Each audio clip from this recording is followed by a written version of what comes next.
Hola, soy Enrique, pertenezco al grupo de cine de Frontera y vamos a contarles cómo hicimos Flores para Dolores.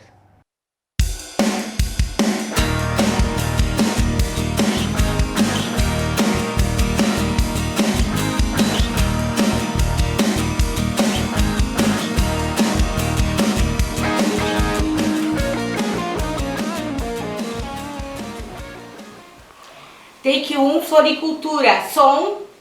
Ok. Câmera. Acción.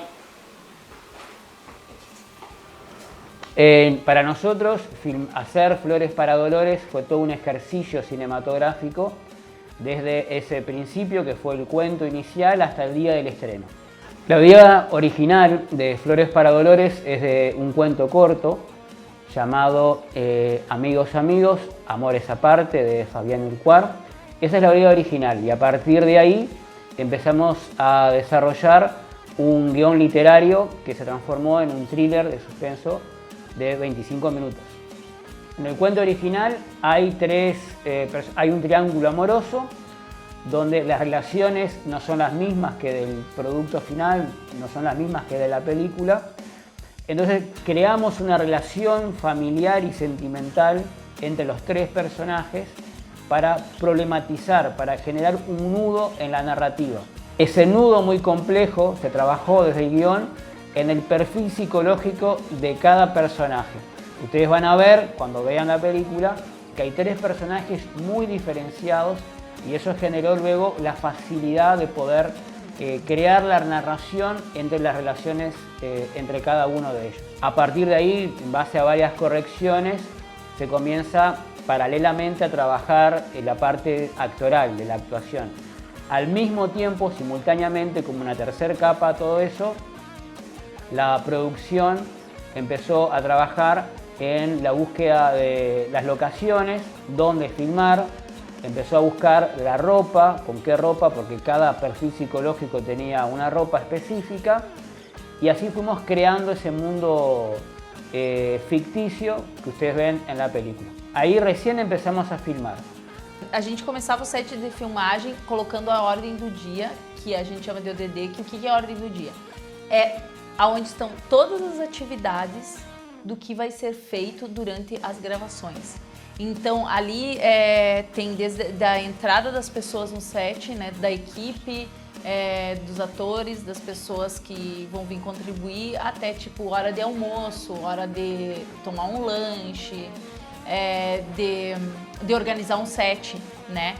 E a logística ela começava assim, né? No caso das gravações, elas começavam em determinado horário, aí vinha, antes de começar a gravação, vinha a equipe de produção, organizava todo o set. Depois que a equipe de produção organizou todo o set, começavam a vir as pessoas pela ordem do dia, né? Até que chegava a gravação, né? E enquanto estava gravando também, dependendo da ordem do dia, também estavam chegando outras pessoas e saindo outras. Então a logística do set, ela era uma logística em total movimento, assim, nunca separou enquanto estavam acontecendo as gravações. Durante las 80 horas de filmación se filmó todo en una semana, en el invierno de este año, el invierno de 2019, con noches muy frías. Fue muy cansativo para todos nos cansamos mucho y nos congelamos. Y hubo una situación específica cuando se filmó en el depósito, donde los actores se calentaban las manos en las luces que teníamos. Filmamos la última escena de la película, fue filmada en un gran galpón en Rivera, en el barrio de Quintas al Norte, muy frío, y allí lo único que teníamos para calentarnos eran las luces que después iluminaban la escena. Estava muito frio, extremamente frio, e como eu tinha que estar com o figurino do personagem, que era um figurino bem leve, então eu estava sempre tremendo, sempre eu tinha que estar buscando me aquecer de alguma forma. A produção ajudou muito, porque vinha café, vinha chá, vinha todos casaco quando não estava filmando.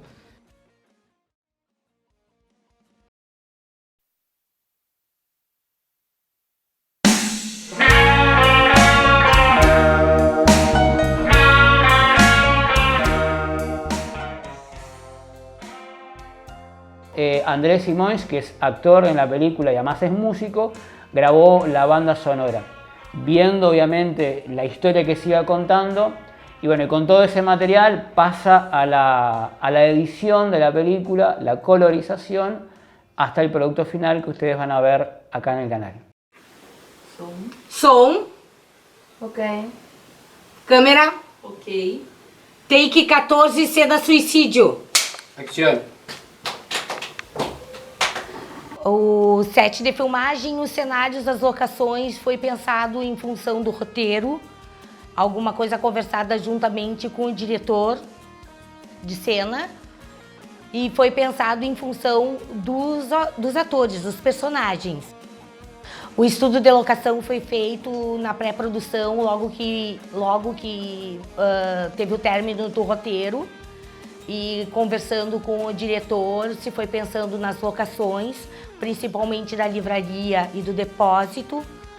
E na livraria foram poucos estudos de locação que eu tive.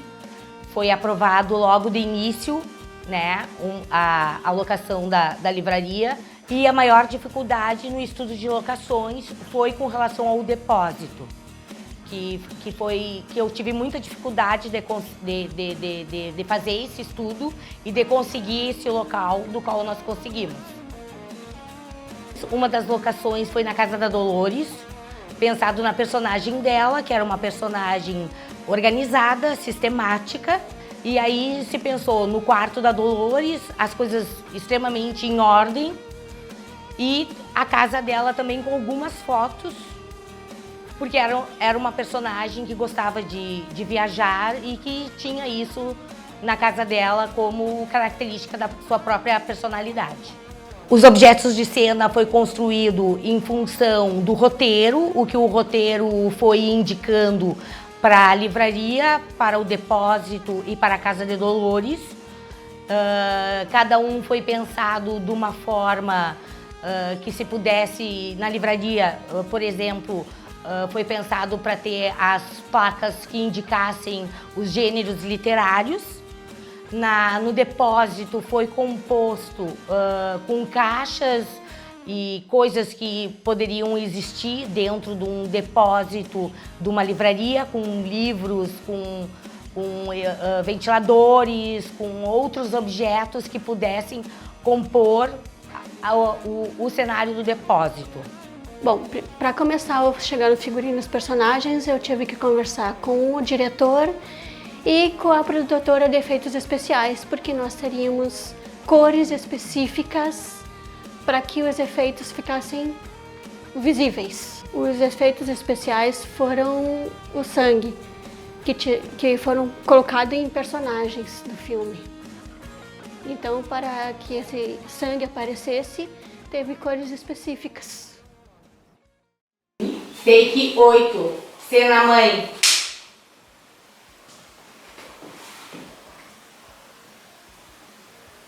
O casting ele foi feito através de uma chamada na internet, né, no Facebook. E aí se apresentaram 6 atores.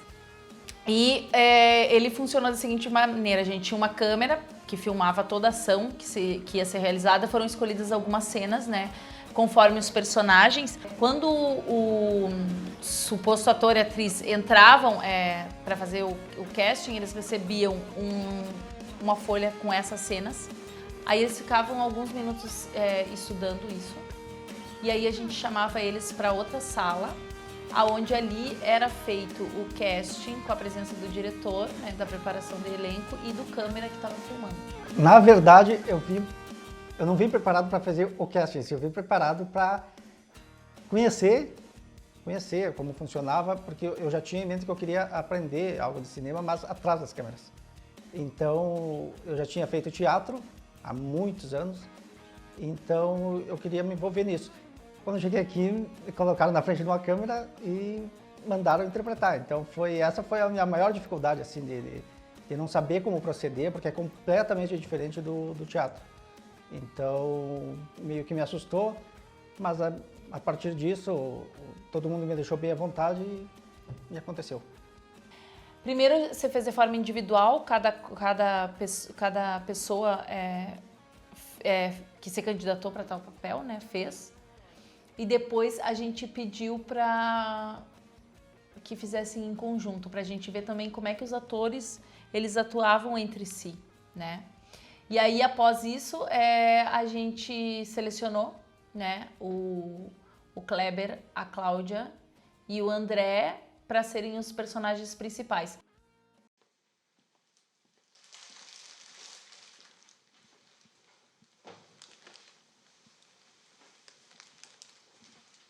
Com licença? Sim. Estamos fechando a loja. Ai, desculpa.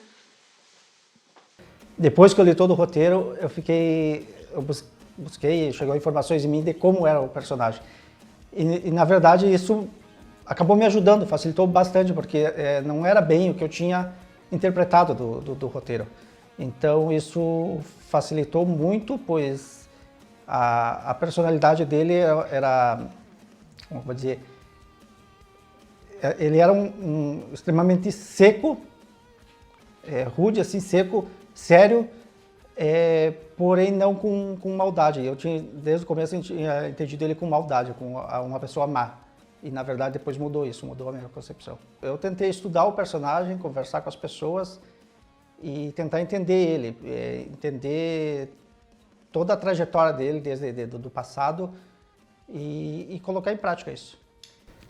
Bom, eu conversei muito com o diretor, tentei buscar a personalidade do Vitor e teve também o auxílio da preparação de elenco também da Fabi. E o processo foi esse, assim, conversando com as pessoas, conversando com o diretor, com o roteirista e tentando entender a personalidade do Vitor. A preparação dos atores, ela foi feita, eles vindo num espaço que a gente tinha para ensaiar, né? E também era feita uma preparação no set de filmagem, algumas horas antes, né? Até porque quando os atores, eles foram eles não conheciam os sets. Então, por exemplo, o Kleber e o André ensaiaram uma das cenas principais do filme dentro de uma casa que não era o set de filmagem, que era a livraria. Então, algumas horas antes, a gente tinha que ir até o local para poder fazer também uma preparação nesse local para que eles se adaptassem a esse espaço, né? E também era sempre feito uma conversa um pouco com eles sobre o roteiro, um pouquinho antes deles começarem a filmar. E eles tinham também direcionamentos do diretor durante a gravação também. Repetir as cenas, eu já tinha passado por isso em ensaio, né? Porque como eu fazia teatro, mas é muito cansativo. É extremamente cansativo, assim, no sentido físico mesmo. Mas esse cansaço, na verdade, eu só senti ele quando acabou, quando encerrou, eu desabei. Estava muito cansado. Mas foi tranquilo. Durante, assim, a gente se envolve de um jeito que acaba esquecendo as dificuldades, acaba entrando no personagem e fazendo as coisas fluir naturalmente. La dirección de la película para mí, que fue la primera experiencia, fue muy compleja. Trabajamos 25 personas en la película, algunos frente a la cámara y la mayoría detrás. Hay todo un equipo de trabajo conjuntamente con la dirección, que es el equipo de producción, que no permite llegar los problemas que surgen al momento de filmar al set. Ustedes no van a ver todo lo que pasó atrás, pero fue una gran experiencia, sobre todo de aprendizajes. Va entrando con el bolso, cierra, y Víctor se asoma a la ventana. O sea, filmamos de adentro del auto. Sí, ao bolso dele.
passado pra esquecer, um amor pra renascer. Você sorriu.